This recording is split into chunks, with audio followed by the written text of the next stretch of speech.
Alors écoutez bien, Geoffroy et Domitil. Renaud, il n'a pas voulu venir, il est allé bouder dans son lit là-bas. Je vais vous raconter l'histoire, un conte du pays d'Armor, les danseurs de nuit. C'est le 4e que je vous raconte. Alors nous allons, écoutez bien, nous allons raconter les danseurs de nuit. Il y avait une fois une riche veuve qui se remaria et épousa un veuf aussi riche qu'elle. Ils habitaient un beau manoir à Guernaour, aux environs de Coattuel, avec les enfants qu'ils avaient eus chacun de leur premier mariage. C'étaient 2 filles. Celle de la veuve, appelée Cato, était une créature laide, rechignée, disgracieuse et méchante. Mais l'autre, la douce Bella, était jolie, sage, bonne, aimable à ravir. C'était la fille de la première femme. Sa marâtre la détestait. Tu sais ce que c'est qu'une marâtre? Eh bien, ce n'était pas sa vraie mère, c'était la mère de la demi-sœur. Ils avaient ces 2 femmes qui avaient épousé le même homme. Il y en a une qui était morte. Avant de mourir, elle avait une petite fille qui s'appelait Bella. Et le prince s'est remarié avec une autre femme qui a eu une autre fille qui s'appelait Cato. Alors, ce n'étaient pas des sœurs, c'était des demi-sœurs, puisqu'elles avaient le même père, mais elles n'avaient pas la même mère. D'accord? Et on les appelle dans les histoires, ils disaient pas maman, on disait marâtre. Sa marâtre la détestait, l'accablait de travaux rudes, l'habillait comme une servante. Même, elle aurait bien voulu s'en débarrasser pour assurer à Cato l'héritage tout entier. Et elle cherchait le moyen d'y parvenir sans commettre ouvertement un crime. À force de chercher, elle crut avoir trouvé, et voici ce qu'elle imagina. Il y avait dans le bois qui entourait le château une vieille chapelle, où, disait-on, chaque nuit, un prêtre, mort depuis longtemps, revenait pour essayer de dire une messe sans pouvoir y arriver, faute de répondant. Il n'y avait personne pour répondre aux prières, il ne pouvait pas dire sa messe. Bien des gens prétendaient aussi avoir vu des lumières dans la chapelle à l'heure de minuit, entendu des bruits de chaînes et aperçu des fantômes effrayants. De plus, pour parvenir dans cet endroit, il fallait passer au carrefour de Croaz-Hanneud, qui est sur la route de Guernaour, au bourg de Plouaret. On y voyait souvent, dans ce temps-là, les danseurs de nuit. Or, quiconque venait à les rencontrer pendant qu'ils dansaient leur ronde au clair de lune et refusait de danser avec eux, était victime de quelques mauvais tours de leur part. Aussi, personne ne se souciait de voir ces êtres-là une fois le soleil couché. Un dimanche soir du mois de décembre, tout le monde était resté tard auprès du feu pour écouter les serviteurs qui chantaient des gverziou, c'est-à-dire des chansons bretonnes, et contaient des contes merveilleux. Au moment de réciter les prières en commun avant le coucher, la marâtre s'écria « Hé, mon Dieu, j'ai oublié mon livre d'heures à la chapelle. Courez tout de suite le chercher, Bella. »« Oui, mère, répondit la pauvre enfant. Bien sûr, c'était la nuit. Mais elle avait peur et dit à une servante « Venez avec moi, Marguerite. »« Comment ?» dit la marâtre, « vous avez peur, à votre âge? Que vous êtes seule, que vous êtes sotte. Allez, seule, je le veux. » Bella trempa son doigt dans le bénitier, fit le signe de la croix et partit. Son petit chien, fidèle, qui l'accompagnait partout, avait quitté le coin où il sommeillait, pelotonnait en rond et s'apprêtait à la suivre. Mais la méchante Cato courut après lui, le rejeta en arrière d'un coup de pied et ferma la porte pour l'empêcher de sortir. Le petit chien sauta par la fenêtre en brisant un carreau et rejoignit sa maîtresse. Elle se sentit un peu rassurée par sa présence. « Ne me quitte pas, fidèle, mon bon chien, » lui disait-elle tout en le flattant de la main. La nuit était belle et claire, la lune brillait au plus haut du ciel et sa blanche lueur éclairait le chemin. Fidèle courait devant sa maîtresse, puis revenait en jappant. Ouah, ouah, ouah, ouah. Mais en approchant du carrefour, il devint tout à coup silencieux, se blottit contre la jeune fille et refusa d'avancer. Bella le prit dans ses bras et continua sa route. Arrivée à la croix de pierre, elle s'arrêta saisie de terreur. Sur un tertre de gazon, sous les rayons argentés qui faisaient ressortir leurs figures étranges, 7 petits hommes avec de grands chapeaux, 7 nains, dansaient une ronde en chantant. Bella laissa tomber Fidèle, fit un signe de croix et voulut passer outre. Mais tous les danseurs, sauf un seul, s'approchant d'elle, l'enveloppèrent dans leur ronde en criant comme des mouettes. « Dansez avec nous, belle fille, dansez avec nous, dansez avec nous !» Bella tremblait d'effroi. Mais son naturel gracieux l'emporta sur sa terreur, et elle répondit doucement. « Volontiers, mes bons messieurs, si cela peut vous faire plaisir. » Et à l'instant même, 2 nains, l'un à droite, l'autre à gauche, lui saisirent les mains. Elle se sentit entraînée dans une danse rapide, mêlée de chants bizarres.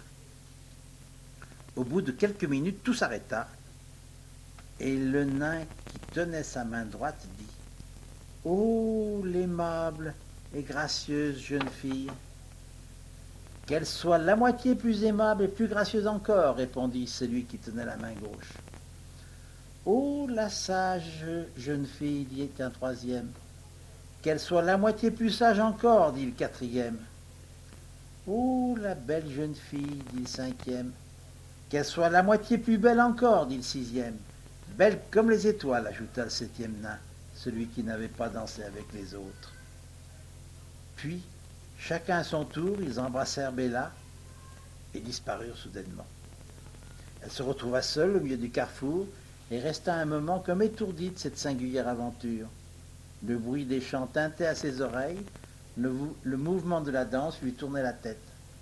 La fraîcheur de la nuit lui rendit le calme et courageusement, elle se dirigea vers la vieille chapelle dont on apercevait les murs grisâtres derrière les troncs des grands hêtres sombres. La porte n'était fermée qu'au loquet. La jeune fille le souleva et pénétra dans le sanctuaire.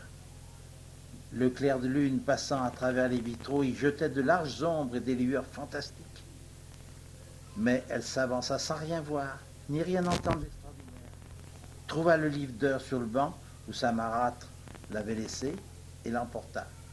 Elle revint au manoir sans autre incident avec Fidèle qui avait repris toute sa bonne humeur. « Voici votre livre d'heures, mère, » dit-elle en le lui tendant. Mais la méchante femme, au lieu de le prendre, restait la bouche béante, les yeux grands ouverts, muette d'étonnement, tant elle était éblouie par la beauté de la jeune fille. Parce que la jeune fille était revenue beaucoup plus jolie. J'ai entendu ce que les petits nains lui disaient. Quand elle retrouva la parole, elle s'écria « Que vous est-il donc arrivé pour être ainsi ?» « Il ne m'est rien arrivé, mère, » répondit Bella. Elle ne savait pas qu'elle fût si belle. Elle ne se voyait pas, elle. « N'avez-vous donc pas rencontré les danseurs de nuit ?»« Si fait. Je les ai rencontrés au carrefour de Croix à Neude, et même j'ai dansé un moment avec eux pour leur faire plaisir. »« Et ils ne vous ont pas fait de mal ?»« Aucun mal, au contraire, ils m'ont dit des paroles très aimables. »« Vraiment ? Et dans la chapelle, vous n'y avez vu personne ?»« Personne. C'est étrange. Enfin, allez vous coucher. » Toute la nuit, la marâtre fut tenue en éveil par l'aventure de Bella. Sans doute ce sont les danseurs de nuit qui l'ont ainsi changée, se disait-elle. C'était déjà une jolie fille, je ne puis dire le contraire. Mais à présent sa beauté brille comme le soleil de mai. Il faut que j'envoie là ma Cato pour qu'il lui en arrive autant. Demain, j'irai comme en me promenant du côté de la chapelle, j'y entrerai pour dire ma prière, je laisserai encore mon livre d'heures, et le soir, Cato ira me le chercher. Le lendemain, au grand jour, l'extraordinaire beauté de Bella frappa tout le monde. Cato elle-même en fut stupéfaite et vint, hargneuse et rechignée comme toujours, se plaindre à sa mère. Je n'y puis rien, dit celle-ci, c'est un don qu'elle a reçu la nuit dernière. Si vous voulez devenir aussi belle qu'elle, et peut-être davantage, faites ce qu'elle a fait. Allez chercher mon livre d'heures à la vieille chapelle du bois. Je l'y ai laissé ce matin. Cato ne répondit rien. Elle était extrêmement poltronne, c'est-à-dire qu'elle avait peur, et gâtée dès son enfance. Elle n'avait jamais pris sur elle de faire quelque chose qui lui fût désagréable. D'un autre côté, l'espoir de devenir aussi jolie que Bella lui souriait fort, car malgré ses prétentions, elle savait bien au fond qu'elle était fort laide, les gars du pays ne se gênant pas pour le lui dire de 100 façons. Elle s'en alla donc tout en grommelant, et tout le jour, bêtes et gens se ressentirent de sa mauvaise humeur. Quand 11 heures du soir sonnèrent, sa mère l'appela. « Il est temps de partir, ma fille. »« Pas encore, dit Cato. »« Si, dépêchez-vous. N'ayez donc pas peur, il ne vous arrivera rien du tout de fâcheux. Est-ce que Bella a eu seulement une égratignure? Et vous avez vu ce que sa course lui a valu. » Cet argument décida Cato. Elle se dirigea vers la porte. « Fidèle, viens avec moi, dit-elle. » Mais le petit chien de Bella se sauva bien vite et courut se cacher sous les jupons de sa maîtresse. Cato lui lança un coup de pied en disant « Eh bien, vilaine bête, tu peux bien rester. Je n'ai pas besoin de toi. » Et elle partit. Elle allait lentement, mourant de peur, faisant des hauts et des ah et des cris d'effroi chaque fois qu'un bruit léger rompait le silence de la campagne, croyant toujours voir autour d'elle des essaims de fantômes. Enfin, elle arriva au carrefour. Les danseurs de nuit y étaient comme la veille, chantant et dansant en rond. Elle s'arrêta pour les regarder. « Voulez-vous danser avec nous, jeune fille » lui cria-t-il. « Moi, danser avec d'affreux crapauds comme vous? Jamais de la vie, fi donc. »« Oh, la sotte fille, dit un des nains. »« Qu'elle soit plus sotte de moitié, répondit son compagnon. »« Oh, la laide fille, ricana un troisième. »« Qu'elle soit plus laide de moitié, reprit un quatrième. »« Oh, la mauvaise fille, cria le cinquième. »« Qu'elle soit plus mauvaise de moitié, dit le sixième. »« Et qu'il lui tombe de la bouche des crapauds chaque fois qu'elle parlera, dit le septième. Alors les nains, tous à la fois, poussèrent de grands éclats de rire en agitant leurs longs bras et disparurent comme si la terre s'en trouvait pour les recevoir. Cato resta un peu saisie, mais elle prit le parti de retourner à la maison beaucoup plus vite qu'elle n'était venue et sans passer par la chapelle. Sa mère anxieuse l'attendait sur le seuil du manoir. Mais dès qu'elle l'eut aperçu, elle s'écria « Dieu, qu'est-ce qui a bien pu t'arriver, ma pauvre fille? Et tu ne rapportes pas mon livre d'or? Non, certainement, allez le chercher vous-même si vous y tenez tant que cela. » Elle rejeta 2 ou 3 petits crapauds. « Tu n'as donc pas rencontré les danseurs de nuit? »« Si, je les ai rencontrés, les vilains monstres. » À ces mots, une foule de petits crapauds vint rejoindre les premiers. « Ciel, quel événement! Tais-toi, tais-toi! Ne te montre à personne, dit sa mère. » Elle la poussa dans une chambre retirée, où elle l'enferma à double tour, la laissant exhaler sa rage impuissante en torrent d'injures, et sans les dire de plus en plus à mesure que sa figure gonflait et que ses yeux rougissaient. Et il y avait beaucoup de crapauds, comme elle parlait, tu comprends. La malheureuse est ensorcelée, pour sûr. C'est quelque tour de la façon de Bella. Elle me le payera cher, murmurait entre ses dents la marâtre au désespoir. Je jure que je me vengerai, et le plus tôt possible.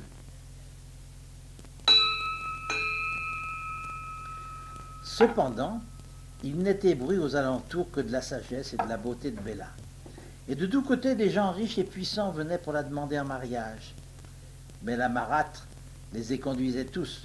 Un jour, un jeune prince se présenta et fut si ébloui en voyant la jeune fille, si charmé de sa grâce, si enchanté de son esprit, qu'il voulut l'épouser sur le champ. Par extraordinaire, la méchante belle-mère, changeant tout à coup de tactique, accueillit immédiatement sa demande. « C'est un grand honneur que vous me faites, Et à ma fille aussi, répondit-elle avec force révérence. Et je pense que plus tôt vous serez mariés, mieux cela vaudra. Nous allons donc célébrer les fiançailles dès... Le prince, ravi de voir que les choses s'arrangeaient si vite et si bien, s'empressa de faire venir des joyaux, des diamants, de riches vêtements, toutes sortes de cadeaux pour sa belle fiancée, et le jour du mariage fut fixé. Le matin des noces, un brillant cortège de seigneurs et de nobles dames, magnifiquement parés et montés sur des superbes coursiers. Qu'est-ce que c'est qu'un coursier? Un cheval. Un cheval. Vint chercher l'épousée. Le prince devait la conduire à l'église en carrosse tout doré. La Marâtre attendait ce moment pour mettre à exécution son infernal projet. Elle fit revêtir à sa fille, à sa vraie fille, la robe de noces et les parures de Bella, puis après avoir enfermé celle-ci, après avoir enfermé Bella, dans un grand coffre dont elle emporta la clé, elle alla trouver le prince et fit monter dans la voiture Cato, tout enveloppé d'un épais voile de dentelle. À peine assise, elle prétendit que le soleil la gênait, que les courants d'air lui faisaient mal, et à force de grimaces, obtint du prince que les portières soient bien fermées et les rideaux tirés. Si bien qu'ils se trouvèrent tous trois dans une profonde obscurité. Elle avait bien recommandé à Cato de ne pas ouvrir la bouche. Je sais pourquoi. Et pour que son silence ne fût pas trop remarqué, elle pria le prince de ne pas parler à sa fiancée jusqu'au retour de la cérémonie, parce que celle-ci était très timide. Le carrosse partit enfin. Le petit chien fidèle courait après en jappant de toutes ses forces. Ouéa, ouéa, ouéa. Ce petit chien a une singulière façon d'aboyer, dit le prince. Écoutez-le. Ne dirait-on pas qu'il dit où est Bella? Où est Bella? Où est Bella? Quelle idée vous avez là, mon gendre, répondit la Marâtre. Ne faites donc pas attention au jappement de ce petit roquet. Ne voyez-vous pas qu'il veut monter dans le carrosse avec nous? Mais je n'en veux pas, il abîmerait mes toilettes. Et les nôtres. Le prince ne répliqua pas, mais les cris du chien, le mutisme de sa fiancée, la singulière tournure qu'elle avait, lui donnaient beaucoup à penser, et il restait songeur et silencieux. Comme le cortège traversait un bois touffu, un petit ruisseau, un petit oiseau vint se percher sur le haut du carrosse. Il sifflait, roucoulait, chantait, et les paroles de sa chanson se faisaient entendre si clairement que le prince n'en perdit pas un mot. Voici ce qu'il disait dans son langage d'oiseau. Hélas, hélas, ma douce amie, Bella, l'aimable et la jolie, seule est restée à la maison, au fond d'un coffre sa prison. Et la méchante et laidronne, prenant sa place et sa couronne, déjà se croit reine des cieux. Ô prince, ouvrez les yeux. Qu'est-ce que chante cet oiseau-là, dit le prince quand la chanson fut finie. Mais rien, mon gendre, rien du tout, n'y faites pas attention. Pour le coup, le prince était fâché. Il se passe ici quelque chose de tout à fait extraordinaire. Je veux savoir ce que c'est, dit-il d'une voix impérieuse. L'oiseau reprit de plus belle sa chanson. Arrêtez le carrosse, cria le prince. Il descendit, fit ouvrir les portières, tira les voiles de sa fiancée et poussa un cri d'horreur à la vue du monstre qu'il allait épouser. « Hors d'ici, affreuse créature, quittez mon carrosse et que je ne vous revoie plus, s'écria-t-il. Malheur à vous si je vous retrouve jamais sur mon chemin. » Effrayé de son air terrible, parce qu'il n'était pas content, le prince, Cato et sa mère descendirent sans protester, et le prince et sa suite partirent au galop pour retourner au manoir. De chambre en chambre, par les escaliers, par les corridors, le prince allait criant à haute voix « Bella, Bella, ma chérie, Bella, mon amour, où êtes-vous » Il arriva enfin dans la salle où était la pauvre fille, et du fond du coffre, une douce voix répondit « Ici ». Le prince regarda autour de lui, vit une cognée, s'en saisit, et en donna de si grands coups sur le coffre qu'il fut brisé en peu d'instants. Bella en sortit plus morte que vive, mais sitôt que le grand air l'eut un peu ranimé, son fiancé la fit monter dans le beau carrosse doré, sans toilette et sans atour, telle qu'elle était.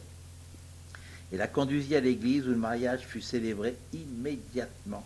Le petit chien fidèle, qui n'avait jamais quitté sa maîtresse, la suivit jusqu'au pied de l'autel, au grand étonnement de toute l'assistance, qui ne pouvait s'expliquer pourquoi on tolérait la présence de ce petit animal en si brillante compagnie.